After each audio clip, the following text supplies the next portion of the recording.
Cyber warfare is becoming an increasingly important part of modern conflicts, and the war in Iran is revealing the rapid growth of the digital battlefield. Iran has previously been linked to cyber attacks on governments, companies and infrastructure in the past, and some analysts say Tehran will likely carry out cyber retaliation in addition to its military response to the US and Israeli attacks. And the Pentagon is using new digital technology in this war. It's been testing the Claude chatbot developed by the AI company Anthropic to help analyse vast amounts of military data. And just ahead of the war, a dispute erupted between Anthropic and the Pentagon over the use of Claude. And that was about whether Claude could be used in mass surveillance of US civilians and autonomous weapons. Anthropic refused its use, and the US Defense Secretary Pete Hegseth then declared the company to be a national security risk. Well, in a memo to military officials in January, the Secretary wrote, "I direct the Department of War to accelerate America's military AI dominance by becoming an AI-first warfighting force across all components from front to back." Rafe is Director of Threat Intelligence at the cybersecurity company Sophos. He specialises in cyber threats and state-backed hacking groups, including activity linked to Iran. He joins us from Edinburgh in the UK. Welcome to DW, Rafe. In the 6 days, this war has been dominating the headlines. We've seen a lot of shooting, a lot of kinetic warfare. What have you been seeing from either side that tells you that there's more going on in terms of cyber attacks and cyber warfare from either side? So the majority of the activity we're seeing is focused on the hacktivist side of things, which is typical when these kind of conflicts break out. We see hacktivist groups, either existing hacktivist groups, surging the volume of their sort of communications in various channels, social media, messaging platforms. What we haven't seen so far has been a surge in directly Iranian attributed activity. Right. So when these activist groups, they're all talking to each other, so they're all saying, well, this is going on, but you're not actually seeing any identifiable activity from them. That's correct. So a lot of what these hacktivist groups try and do is use things like distributed denial of service attacks, so bombard websites or servers with traffic in order to try and knock them offline.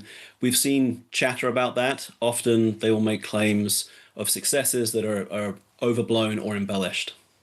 Because Iran, no stranger to Israeli cyber attacks. There was that massive one on their nuclear centrifuges, the Stuxnet, was it, a few years ago? Yeah, I mean, Stuxnet is the sort of famous poster child, cyber, I don't know if you call it cyber warfare, but an attack on an industrial control system in order to achieve an outcome that sort of materially impacted its ability to continue to operate for perhaps a number of years. Because what we're looking at in this sort of cyber warfare, you're talking about attacks not necessarily on military capability. You're looking at other things like attacks on infrastructure. That's correct. The vast majority of attacks we see as an organization are not directly on military infrastructure. A lot of our customer base is commercial organizations, charities, non-governmental organizations, and they receive a large volume of cyber attacks all the time. And then in certain cases, as you say, particularly when it comes to Iran, Israel is a regular focus, but we also see attacks in the US, UK, across Europe, and then lots of individuals being targeted as well, people that are, have perceived as enemies of the regime or have done something politically to upset the regime. Tell us more then Iran has demonstrated. Sorry. Well, I think you're about to come on to my question. So what were you going to say? Iran has demonstrated the interest in going after industrial control systems, predominantly in Israel, but we have seen cases where, for example, I think it was 2003, they targeted a persona associated with Iran known as Cyber Avengers, targeted Unitronics devices globally and impacted water treatment facilities in the US, some similar facilities, including breweries in Europe and the UK as well. So they have attempted operations against industrial control systems globally. And one of the things about these sorts of cyber attacks is, well, one, there are so many targets, and two, so many of these targets are so vulnerable because if you're attacking, whether it be a government or a hospital or a company, cyber defences isn't something that people seem to take as seriously as they should. We certainly see a broad spectrum of preparedness for these kind of attacks. The good thing is that given the right controls, given the right investment in those technical controls and the processes, and obviously this is something that we help customers with as a business every day, making sure that we can achieve those better outcomes. It is absolutely possible to defend against Iranian attacks, common cybercrime, that whole sort of spectrum there. So it's not that there is certainly no hope or that it's an impossible task, but it does require that regular commitment to that basic cyber hygiene and investment in those controls. One of the things about this type of warfare, which I don't know, I suppose you could say democratizes it, is that you don't necessarily have to be rich to be effective. I've been reading all sorts of stories about North Korean hackers being trained using cardboard cutout keyboards. So you're absolutely right. It's one of the reasons countries like North Korea and Iran invest heavily in cyber capabilities, because it does provide that asymmetric capability that that doesn't require huge amounts of spend. You do need to invest in training people and building those pipelines of talent and then directing that talent, but they can have an outsized impact compared to the state of their economy or their other sort of military forces in cyberspace versus sort of the physical realm. And they've been doing it for a long time, over a decade and a half for Iran. Probably more than that, maybe pushing 20 years, that Iranian hackers have been attacking various targets around the world for a variety of reasons. And again, you talked at the start of the show about these hacktivists. So these will be groups that aren't necessarily linked to a particular government, as we've seen in Russia and indeed in Iran.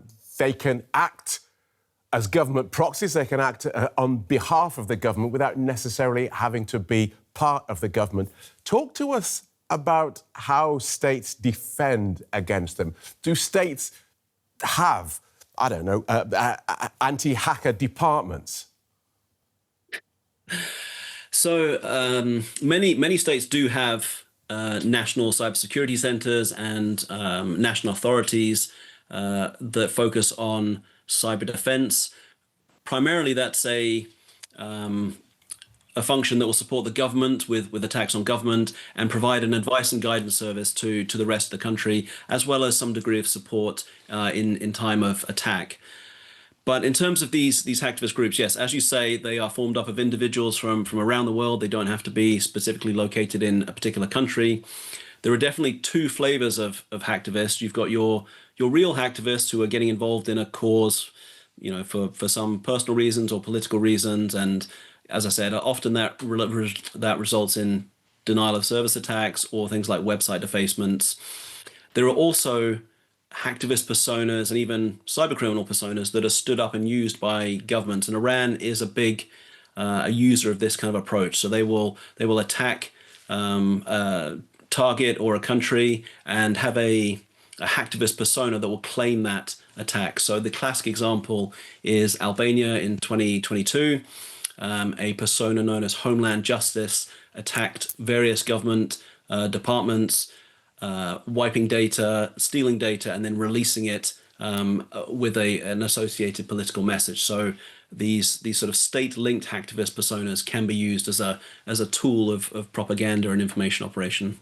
And if we widen out our focus from Iran, let's talk about Russia for a moment, because we often hear about hacktivists working on behalf of the Russian state, constantly probing European cyber defences, even bringing whole countries down, like Estonia in 2007. Yeah, Russia is again another one that's invested heavily in cyber capabilities over the years. And there are a number, particularly since 2022, there are a number of persistent pro-Russian hacktivist groups that have been stood up, and they are more active and persistent, perhaps, than some of the pro-Iranian ones, particularly when it comes to targeting either Ukraine or NATO countries neighboring Ukraine, or even just wider countries across Western Europe. And they will go after businesses or government entities that have, in some way displeased or appeared to be sort of what they call Russophobic. One recent example was targeting businesses in Italy related to the Winter Olympics, again as a form of protest for Russia not being able to compete under the Russian flag. And as you mentioned, the attacks on Estonia, there was a lot of lessons learned after that, and the way that Russia was able to use electronic attacks to supplement the military operations that were going on at the time, and that has continued to be a feature of Russian military operations. They look to align cyber capabilities with their kinetic military forces, and we saw the same thing with the sort of outbreak of the invasion of Ukraine back in 2022, an attack on European satellites in order to blind, presumably, aspects of Ukrainian forces as Russia had launched that attack. So, yeah, it is a big part of Russia's military doctrine there. And as you view what I'm guessing is a constantly changing set of technologies, do you see trends? Do you see sorts of attacks happening? Are you ever surprised by, well, okay, so this is something I've never seen before? It's always good when you get to see something you've never seen before, but generally, yes, we do see trends. So a common way of attacking an organization is looking for unpatched vulnerabilities in services and servers that are attached to the internet. And so we routinely advise customers to make sure that they are up to date on their patching and their vulnerability management, make sure they know what systems they have that are connected to the internet, and make sure that they are fully patched. Theft of credentials is another common one. So we're all familiar, either in our professional lives or personal lives, with phishing emails, being sent an email with perhaps a malicious link or a malicious attachment, where the end result is either to install a virus on your computer or to steal your credentials to your email account or maybe your bank account in order to conduct further fraud. From time to time, we do see some really interesting tactics being deployed. So there's never a dull moment when it comes to cyber threat intelligence. But also a lot of the same types of attacks, just in slightly different forms. All right, good talking to you, Ralph. Rafe, thank you so much for joining us. Rafe Pilling from cybersecurity company Sophos. Thank you very much.